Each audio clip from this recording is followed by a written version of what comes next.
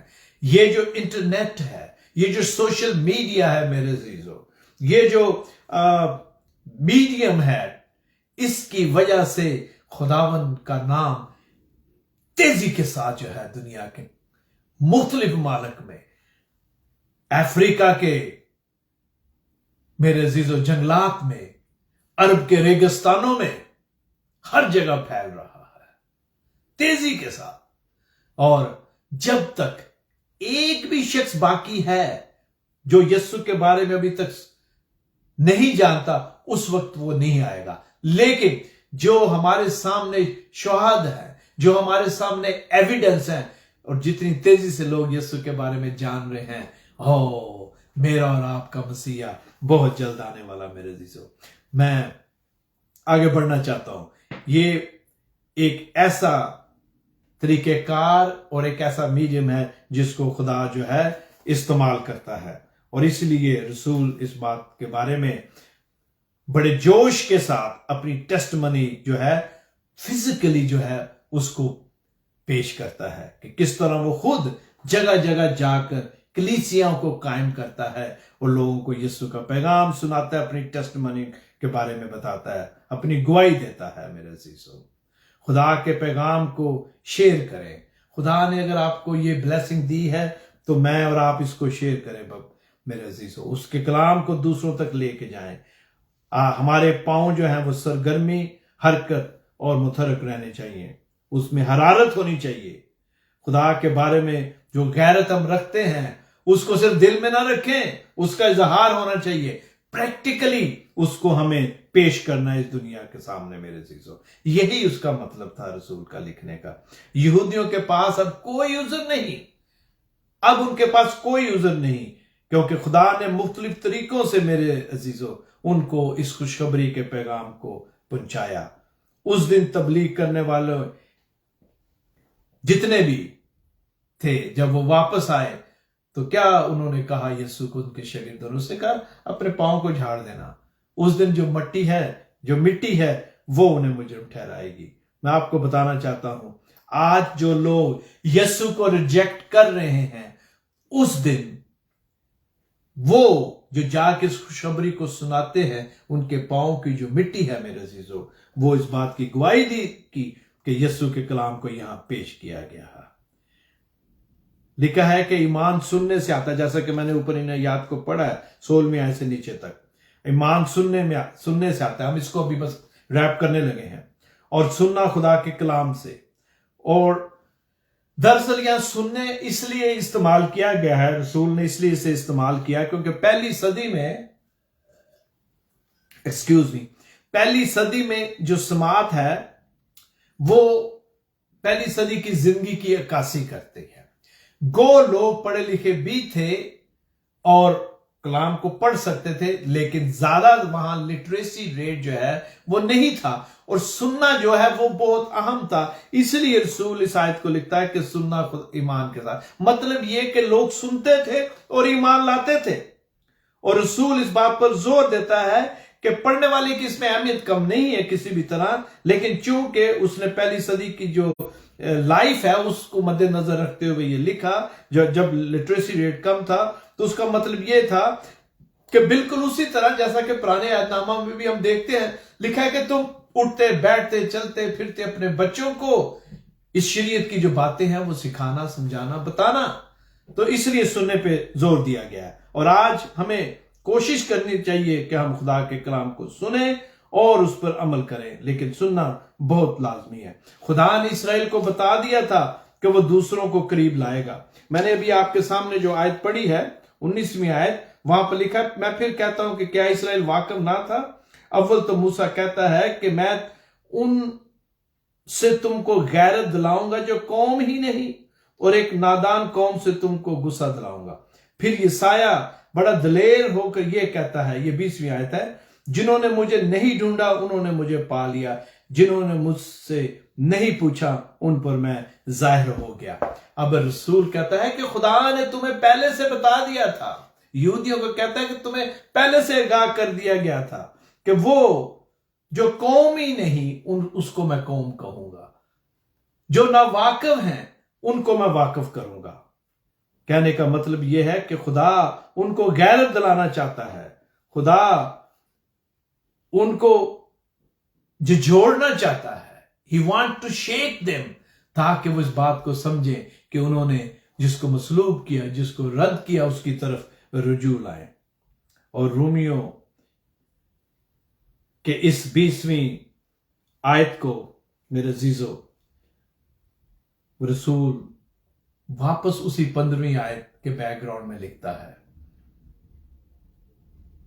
اور آگے بڑھتے ہوئے اس 10ویں باب کی جو آخری آیت ہے 21ویں آیت اس کی طرف بڑھتا ہے۔ میں آپ کو یہاں اس کو پڑھنا چاہتا ہوں، اس آیت کو، اور اس کے ساتھ ہی ہم اسے بند کریں گے۔ لیکن اسرائیل کے حق میں یوں کہتا ہے کہ میں دن بھر ایک نافرمان اور حجتی امت کی طرف اپنے ہاتھ بڑھائے رہا۔ یہاں پر جب ہم اس بات کو پڑھتے ہیں میرے عزیزو تو یہ پرانے عہد نامہ کے بیک گراؤنڈ میں ہی لکھا گیا، اور جب ہم یسوع کو دیکھتے ہیں کہ کس طرح جب وہ یروشلم میں داخل ہوتا ہے میرے عزیزو تو کتنے دکھ کے ساتھ کہتا ہے۔ لیکن اس کی طرف چلنے سے پہلے 65ویں آیت جو ہے یسایہ کی، اس کو میں پڑھنا چاہتا ہوں، پھر ہم متی کو کوٹ کر کے اس کو ختم کریں گے۔ یسایہ 65 پہلی آیت 65 چیپٹر 65 ورس 1، جو میرے طالب نہ تھے میں ان کی طرف متوجہ ہوا، جنہوں نے مجھے ڈھونڈا نہ تھا مجھے پا لیا۔ میں نے ایک قوم سے جو میرے نام سے نہیں کہلاتی تھی فرمایا دیکھ میں حاضر ہوں۔ میں نے سرکش قوم لوگوں کی طرف جو اپنی فکروں کی پیروی میں بری راہ پر چلتے ہیں ہمیشہ ہاتھ پھیلائے۔ اور جب ہم متی رسول کی معرفت لکھی گئی انجیل میں میرے عزیزو آتے ہیں تو ہم دیکھتے ہیں کہ اس کے 22ویں باب کی جو 28ویں آیت ہے، یہاں خدا کے کلام میں یوں لکھا ہے۔ میں چاہتا ہوں کہ میں آپ کے لیے پڑھ دوں۔ 37ویں آیت ہے، یہاں خدا کے کلام میں یوں لکھا ہوا ہے،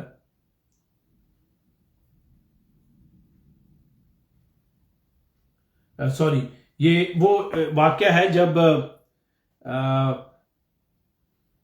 یسوع یروشلم میں داخل ہوتا ہے اور وہ یروشلم کو دیکھ کر کہتا ہے کہ میں نے کتنی دفعہ چاہا کہ جس طرح مرغی اپنے بچوں کو اپنے پروں تلے چھپا لیتی ہے میں بھی اسی طرح تجھے چھپا لوں۔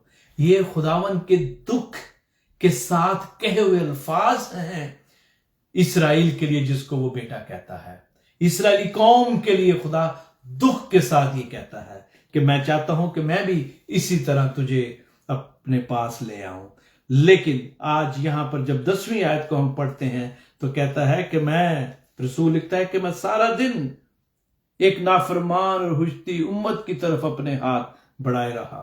میرے عزیزو، خدا آج بھی ہاتھ بڑھائے ہوئے ہے کہ وہ گروہ یہودیوں کا جب کھو چکا ہے، جنہوں نے اسے ریجیکٹ کیا، وہ واپس آ جائے۔ وہ آج بھی دونوں ہاتھ بڑھائے ہوئے چاہتا ہے کہ وہ واپس آ جائے۔ اور نہ صرف رسول جب روم میں مسیحیوں کو لکھتا ہے، وہ آج میرے اور آپ کے لیے بھی یہی لکھتا ہے کہ اگر میں اس سے دور ہو گیا ہوں، ہم روحانیت کی بات کر رہے ہیں، روحانی طور پر مطلب یسوع کے ساتھ ریلیشن ختم ہو گیا ہے، تو آج خدا میرے عزیزو اپنے ہاتھ کو اٹھائے ہوئے کہتا ہے کہ اے میرے بیٹے گھر لوٹا، اے میری بیٹی گھر لوٹا۔ خدا ہمیں یہاں بالکل مصرف بیٹے کے باپ کی طرح پریزنٹیشن پیش کرتا ہے کہ جس طرح وہ روز اٹھ کر اپنے بیٹے کی راہ دیکھتا تھا کہ وہ کب آئے گا، اسی طرح ہمارا جو آسمانی باپ ہے میرے عزیزو، وہ اپنے ہاتھوں کو پھیلائے سارا دن، ہمیشہ میرے اور آپ کے لیے اس کے نزدیک وقت کی کوئی کمی نہیں، وہ وقت سے باہر ہے۔ یہاں وہ ایک جو دن کا یا کوڈ کیا گیا یا لکھا گیا، یہ میٹافورکلی لکھا گیا ہے۔ مطلب اس کا یہ ہے کہ خدا جو ہے وہ انتظار کر رہا ہے کہ میرے بچے گھر لوٹ آئے۔